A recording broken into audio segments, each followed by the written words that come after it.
Hi, Derek Armstrong here, and today I've got something really special for you. This is great content. I did a webinar on Zoom last night for the Social Media Mastermind group. Forgot to press the record button on Zoom. So I've re-recorded it today and made it available to the group, but I thought I might as well make it available to you guys as well. So here we go, on page SEO in detail, totally free content. Go and get your sites optimized this way or that way, one or the other. See you in a minute.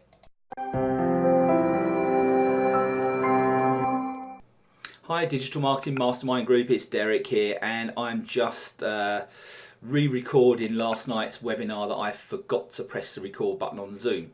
So here we are in the same post on my website that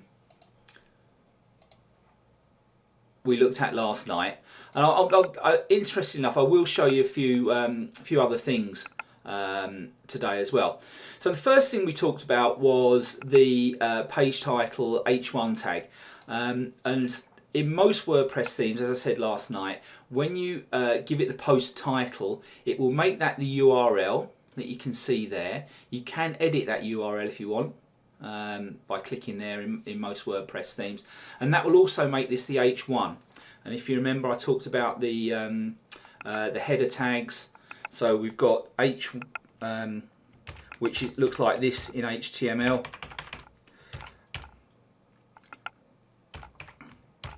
and you get down H2, 3, 4, 5, and down I think to H6.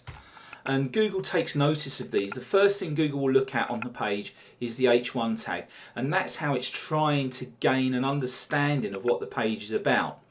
It will look at the H1 tag, and it will also look, when we came down here, if you remember, we designated the page title. It will look at those two things, and that's when it's trying to get an overall understanding of what the page is about. So secondly, we talked about images, and we look at the image, and I talked about the image naming and the out image tag, alternative text it's called, out image tag, which is, I'm using related keywords here, so chatbot build made easy, and we looked at that particular image on my hard drive, and I showed you how it was actually designated, the image naming rights were, and that's in here, videos, chatbots, and there it's called chatbot build. So the image itself is called chatbotbuild.jpg. So you should always name your images something to do with the keyword or the key phrase or the subject matter that you are trying to optimize your post for.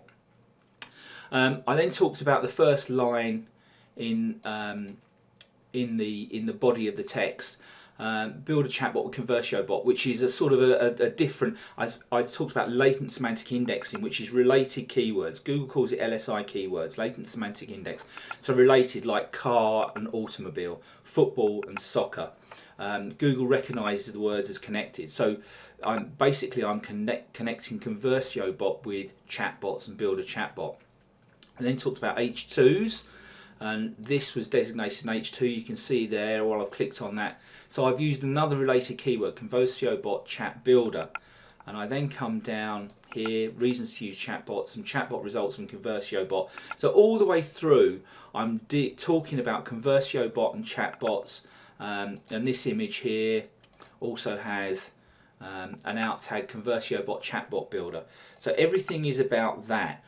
Now I also mentioned here about the content, so we've also got lots of content that talks about chatbots and various versions of chatbots. We talk about SaaS, AI software, ManyChat, ChatFuel, Botsify, are all keywords that Google would connect with the idea of chatbots. And if you remember, I talked about, if you want to, Google wants great in-depth content. It wants content that goes into a subject matter quite deeply. Now at one point they used to say they wanted about 1900 words. This article is 426 words, but it covers the subject quite deeply. It talks about what the chatbot software does, the results you can get with this particular chatbot software. So it's covering the subject in detail. There's also a video that I made about implementing chatbots, which is also on the site. So I think Google will find this interesting content. And a way of working out what you need to have in your content is to go to Wikipedia, look up your subject matter and see what Wikipedia thinks is related to that subject matter. Because I understand that since the BERT update happened, that Google actually go and look at Wikipedia first. That's the first place they crawl when they're trying to understand subject matter, and that goes into their artificial intelligence, and that's how they start to understand what a particular key phrase and keyword is about. Quick slurp of tea. Right, so where are we up to? What have we done so far? We've done headers, page name, H tags, meta tags. Right, okay, the meta descriptions. Now, for my on-page SEO, I use all-in-one SEO. You can use Yoast, that's Yoast. It's a bit more complex to set up. There are a lot more settings that you need to get right, and if you get Yoast wrong, it can mess up your SEO. I like all-in-one because it's very, very simple. I talk about caching a little bit when I talk about speed time, but you need to get your page title, your meta description, and your meta keywords in. 60 characters here, and what I try and do is get at least 2 variations of the keyword in there. So I've got building chatbots easily with ConversioBot Chatbot Builder. So it's quite explicit, it's telling Google exactly what this page is about. The meta description, you do have 160 characters. I've gone to 178 there. But I've got some more related keywords in there. How to build chatbots easily using the amazing new ConversioBot SaaS software. This AI bot builder is able to build chatbots quickly and easily. And then I do tend to use this as a call to action. It's a little bit of a sales pitch you can use in your meta description. Meta keywords, well, as I said, there's some argument about how effective they are and whether Google looks at them or not. It doesn't harm you to have them in there. I also add some tags here as well that are relevant, and I set a relevant featured image. And again, the featured image is named regarding chatbots and also has an out image tag that is to do with chatbots. So every image on the page has something to do with chatbots, either in its .jpeg title, both in the .jpeg title and also in the out image tagging. That's excellent. That's meta tags and meta descriptions all done. So I'm going through this a lot quicker because no one's asking me keywords. No one's asking me keywords. No one's asking me questions. Image naming I've talked about. It's important to name your images that are related to your keywords or for your keywords. Content, I've talked about the content. Good, media-rich, engaging content. Cover your subjects in detail. You should have images, video, as much stuff that will cause interaction as possible, because what you want is people to stick on your page. If Google sees people coming to your page and then go in straight away, they count that as something called a bounce, and if your bounce rate is too high, Google will reduce your rankings, because if people are bouncing off the page after finding the page, Google thinks that they're not finding relevant content. Now, part of it, in my opinion, is that people have such a short attention span these days. But if people engage with your content and if they click through to something else on your site, then Google sees that as engagement on your site, will reduce the bounce rate, and they will think that your content is good and give you a boost in the search engines. So that's why you need good, engaging content that covers your subject matter in detail with rich media. What do we do? Site load time. So I talked about caching on that. Now, Yoast does caching. If you use Yoast for your SEO, it does caching. A cache basically is if someone comes to your website and they go onto one of your pages, their cache, their local cache, will keep a copy of the page, and next time they go to it, it loads really, really quickly. Now that Google's on the mobile first index, they are looking at sub 2-second load times. Funnily enough, I've just had a conversation with a client about this very subject. Anything over 3 or 4 seconds and you're going to start to be penalised by Google for slow load time. Because again, what happens if the site loads too slowly, someone will come to the site, if it doesn't load, they'll just go away again. Again, it's this short attention span we have these days. If the site doesn't load very quickly, people just won't bother to stay. They can't be bothered to hang around for the site to load, and then you get a bounce, and you know that's obviously going to massively decrease the engagement you get on site. So have some caching enabled. As I say, I prefer to use all-in-one for my SEO and have a specialist caching plugin installed.